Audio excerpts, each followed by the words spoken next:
He heard it before he saw it. The sharp tap of claws against glass drowned by rain that came down like a loose chain of beads. Mike turned, coffee halfway to his mouth, and froze. On the other side of the patio door stood the same wild lynx he had fed the day before, darker now with rain, ears tipped with black flags. Behind her, 3 cubs huddled in a trembling pile, all fur and ribs and rainwater. One of them lifted a paw and set it down again as if the deck burned. He did not think about it long. He opened the door a hand's width, slid an old barn coat onto the boards, and stepped back with both palms visible. The mother lowered her head, fixed him with those gold coins of eyes, and nudged the limping cub forward. Mike felt the jolt run through him like a live wire. Yesterday had been a whim, a scrap of chicken left on the stump. Today was a plea.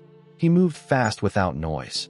Phone to ear, he paced the kitchen while rain drummed the roof. "Ranger Station, this is Tom. I need help," Mike said. "The lynx from up the ridge is at my door with cubs. One is hurt.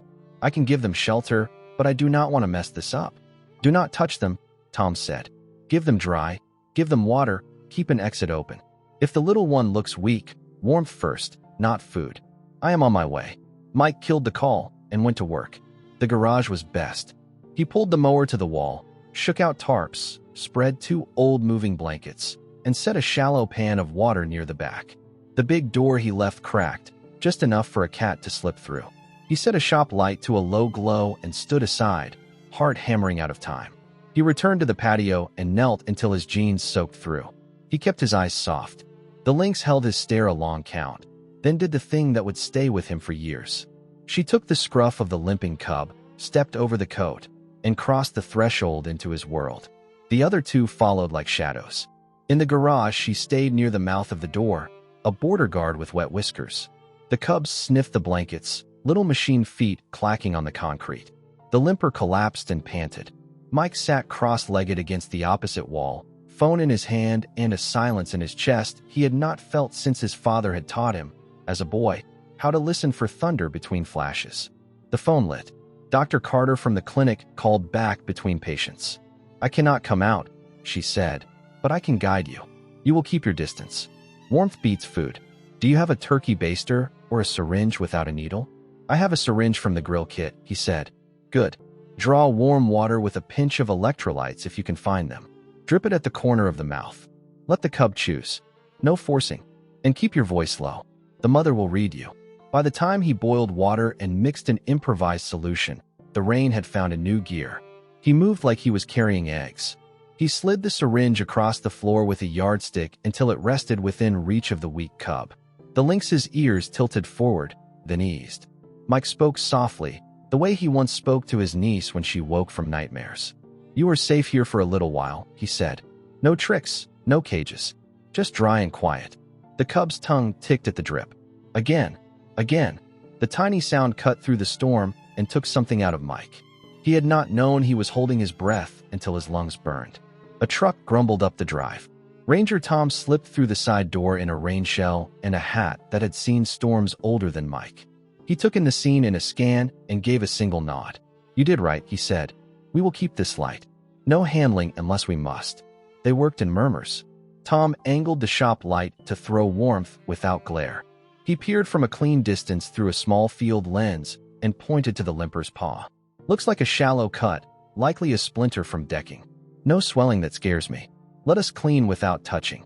Mike dampened a sterile pad and, with hands steady from sheer force of will, used a long wooden spoon as an extension to lay the pad near the little paw. The cub sniffed, flinched, then rested its foot on the cool wet. The mother watched, muscles tight as wire, tail low. When the cub did not cry out, she blinked once, slow as a held breath. Trust lived in that blink. The afternoon slid into evening. The rain did not quit. Nancy from next door, called in by Tom, arrived with thermal blankets and the kind of milk powder she kept for emergencies. She set them on the workbench and folded her hands like she might in church. "They are God's creatures," she said to no one and to everyone. "We do what we can and leave the rest." They left the big door cracked and the side door open to the yard. The garage smelled of wet cedar and warm metal. Mike made a pot of soup and split it 3 ways, and they ate on upside-down buckets while the mother cat settled her body around the cubs like a fortress that could purr. We will not move them, Tom decided. The mother knows the space now. Let the night do its work. I will come at first light. When the house finally grew quiet, Mike set a small camera on a shelf and went to the living room couch with his boots by the door. The footage later would catch moments that felt like prayers. The mother leaving into the rain and returning with her coat dripping. The weak cub stretching its paw and placing weight. The others wrestling, brief and careful, like they understood silence is a kind of medicine. Morning came like a held note breaking. The rain softened to a whisper. Mike opened the big door wide and stepped back until his shoulders met the workbench. The lynx stood, shook off the night, and looked at him. She chose. She nudged the weakest cub to its feet, gathered the others with a sweep of her head, and moved them toward the light. At the edge of the drive she turned. The eyes had the color of fresh honey. The paws lasted the length of a heartbeat, and then they slipped into the cedar edge, small bodies swallowed by green. He cleaned in silence, folded blankets that still held the shape of sleep, poured out the water pan, and leaned on the open door until the cool air dried the sweat on his neck. He felt emptied and filled at once. A week later he saw them again.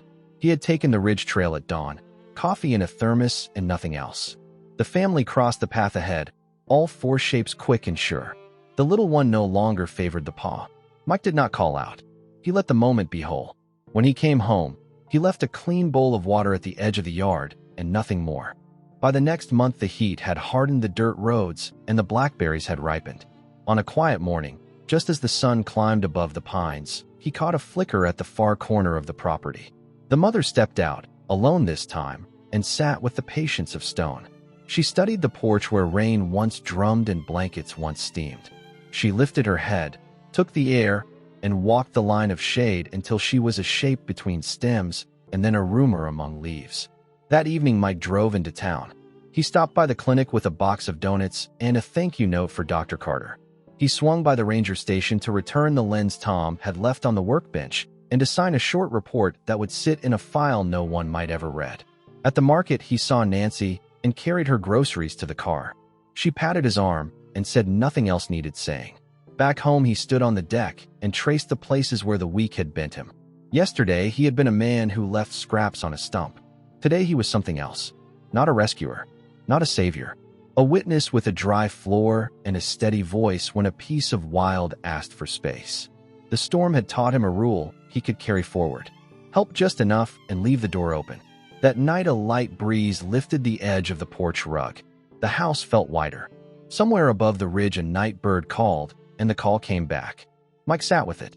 He could still feel the weight of that single look before the lynx led her family into the trees. It said what no words would ever pin down.